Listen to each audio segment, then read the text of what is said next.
Hello and most welcome to 1516 of the series. We will continue with Wittgenstein, Rethinking the Inner.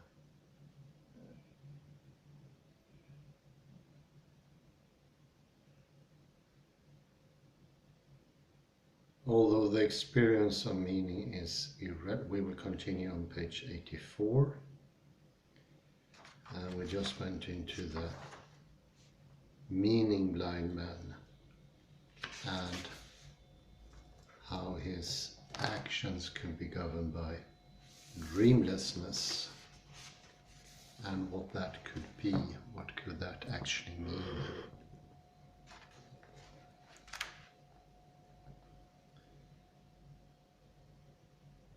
Although the experience of meaning is irrelevant to our dream, the idea that we understood a sentence in a particular way at the time it was uttered is not.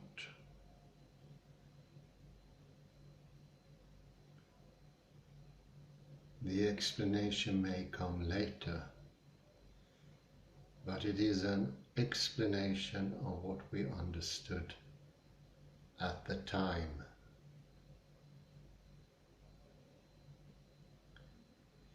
If therefore we compare our inclination to offer such explanations with our inclination to report dreams, then such dreams must be seen as occurring continuously whenever we are engaged in intelligent conversation. In this respect, therefore, the notion of a dream is misleading. What matters is that we are continuously able to offer an explanation, and there is no need for us to be having any particular experience for this to be the case. The key here is to distinguish meaning from the experience of meaning. The meaning of an individual's words relates to the intention she had when uttering them, and this does not consist in an experience or in any other occurrence at the time of speaking.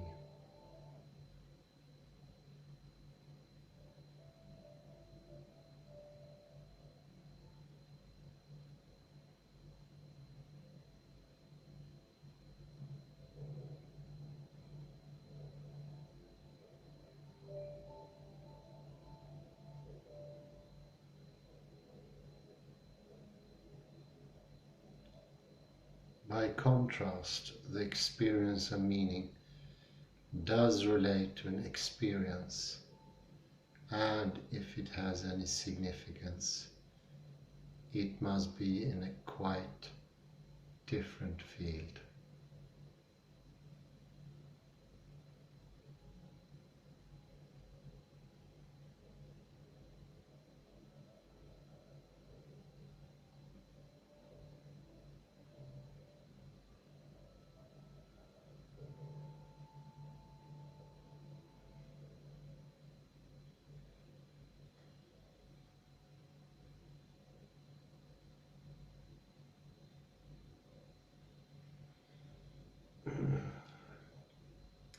Having made these points, we can see that confusion between the experience of meaning and the language game of meaning also lies behind Wittgenstein's difficulty in thinking through the concept of meaning blind, of the blind man. Wittgenstein's basic idea is that the meaning blind man is someone who lacks the experience of meaning. However, he links this issue with the problem of the lightning speed of thought and takes the phrase I meant to refer to an experience at the time of speaking. He then treats the meaning blind man first as someone who has this experience in a more determinate form than we do, and second as someone who does not have the experience and so makes no reference to the past at all.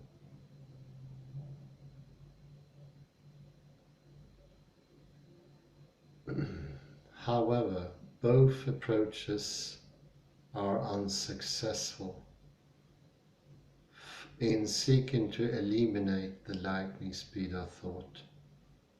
They undermine the idea of the meaning blind man as a conscious being. If he is seen as only having an intention when he experiences an image or says something to himself, his consciousness and intentionality lose their continuity.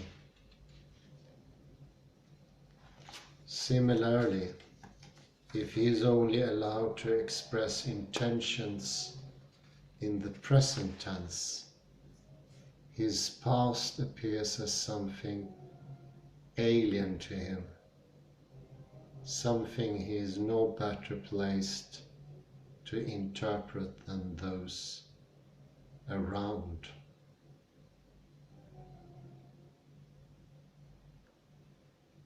The solution to these difficulties is to recognize that intentionality and the phenomenon of lightning speed of thought have nothing to do with any experiences. In the case of meaning, we need to distinguish between the experience of meaning and the normal language game of meaning.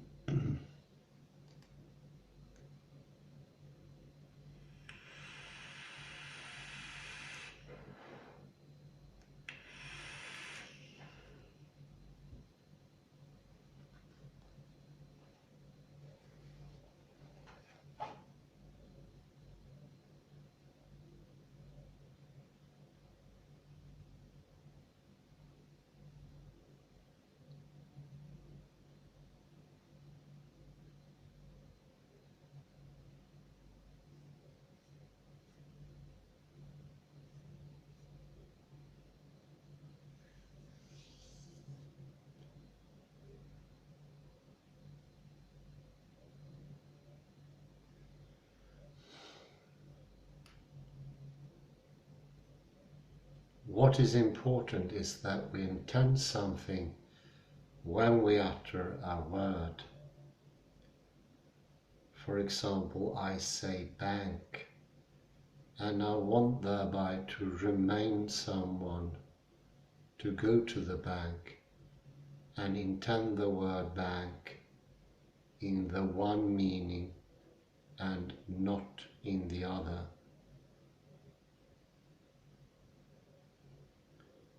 However, this intention is not an experience, for it has no content. The contents, e.g. the images, which often go hand in hand with it, are not the intention itself. By contrast, the experience of meaning is indeed an experience, but one whose significance lies in a completely different field.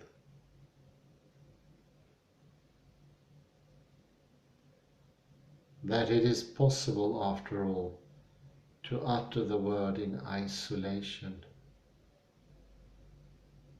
far removed from any intention, now with one meaning, now with another, is the phenomenon which has no bearing on the nature of meaning.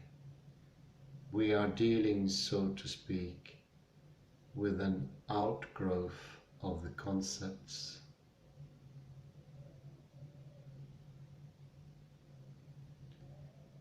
Recognition of this point leads Wittgenstein to a final definition of the meaning-blind man, and this time he makes clear that the difference between him and us has nothing to do with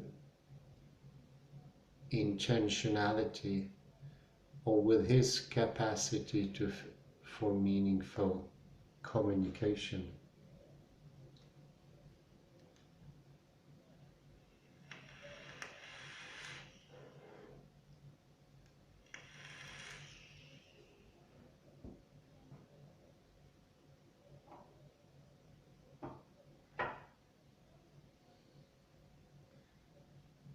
The man I shall call meaning blind will understand the instruction.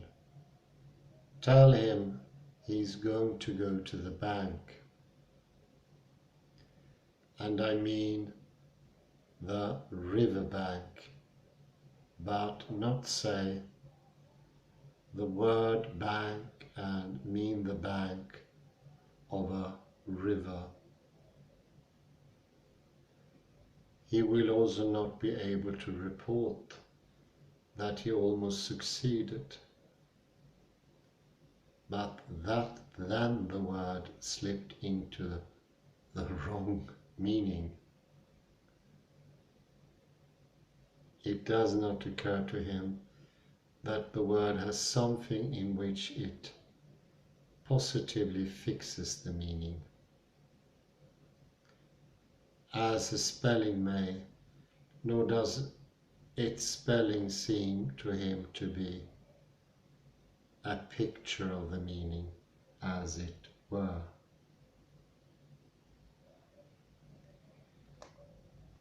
If for you spelling is just a practical question, the feeling you are lacking is not unlike that one, the one that a meaning-blind mass would lack.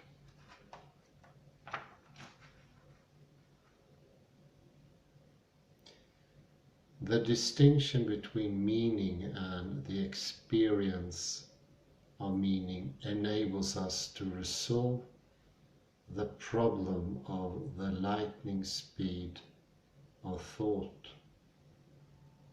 For the source of difficulty is our inclination to treat thinking as a succession of experiences.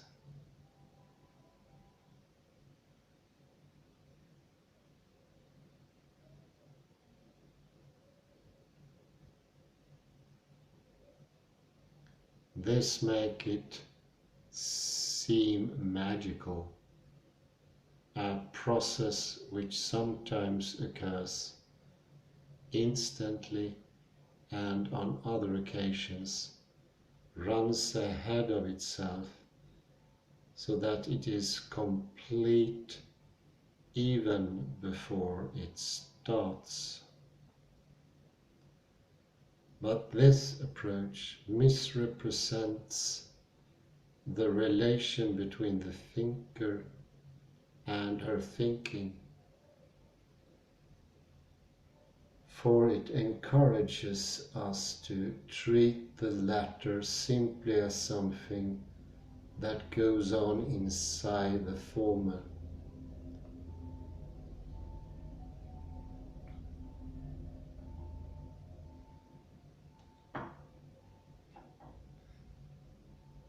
The key is to recognize that thinking is not a process or a succession of experiences, but an aspect of the lives of conscious beings.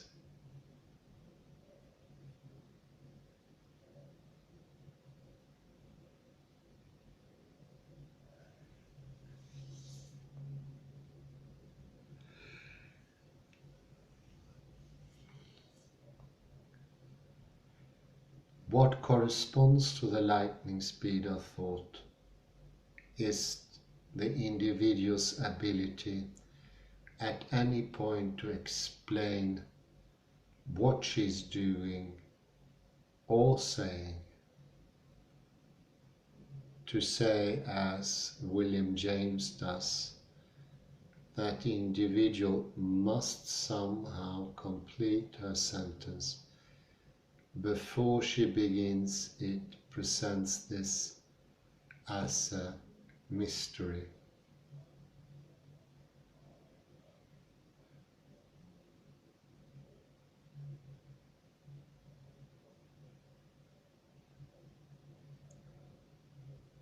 The point, however, is that the intention of uttering her thought may already exist before the first word has been said.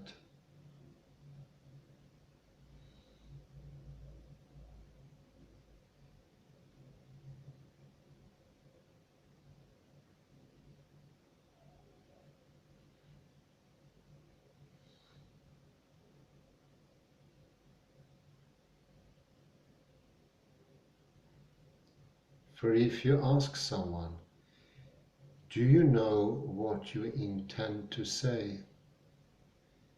he will often say, "Yes."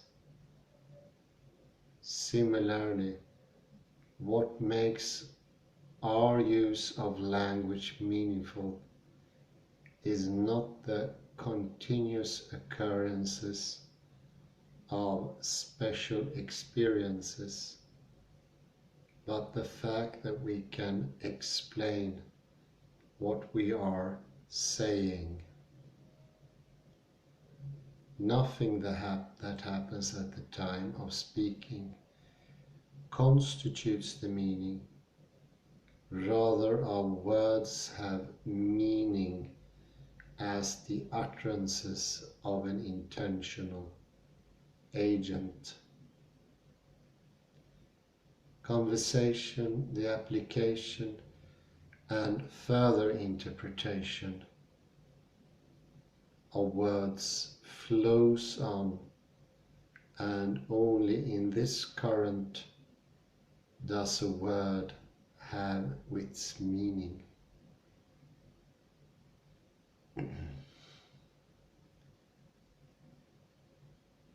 If we recognize that thinking is not a process, the phenomenon of the lightning speed of thought suddenly seems much less mysterious.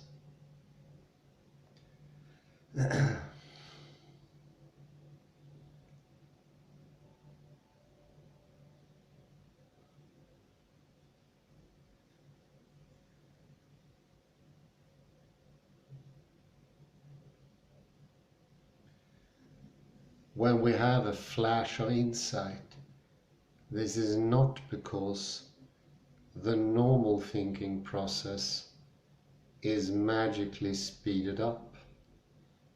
Rather, it reflects the fact that thinking has a different kind of duration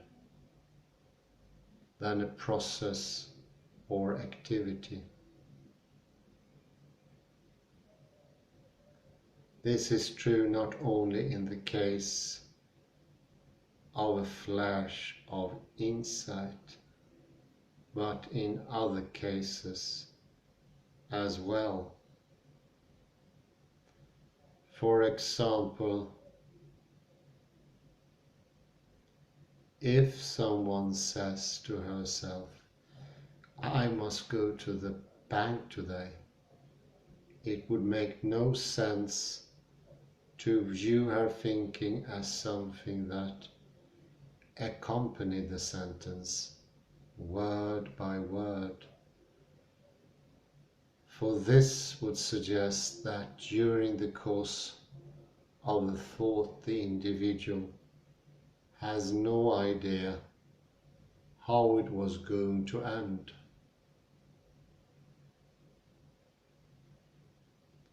But having a thought is neither like watching a telegram message gradually come through, nor like laboriously stringing pearls on a necklace.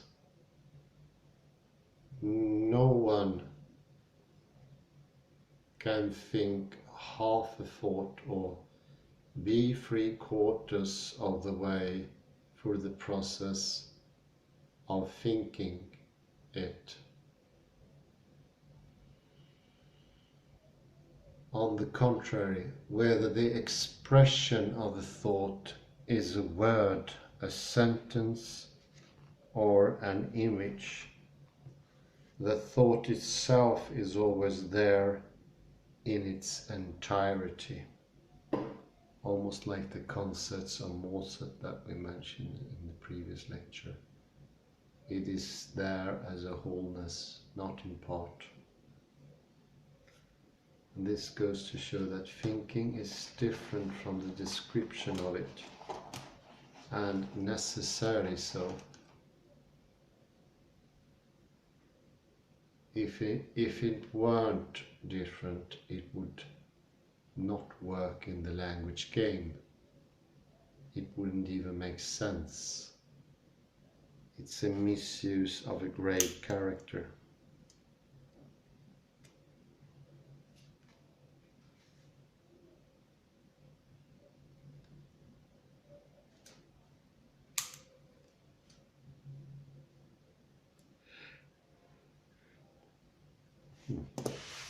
I think that's about it.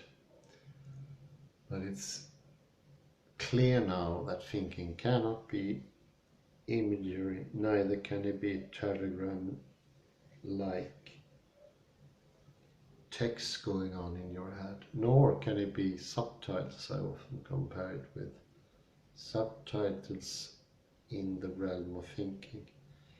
No, thinking is utterly different, and what it is we will never know as an expression, although we will heartfully know what it is, although it cannot be expressed.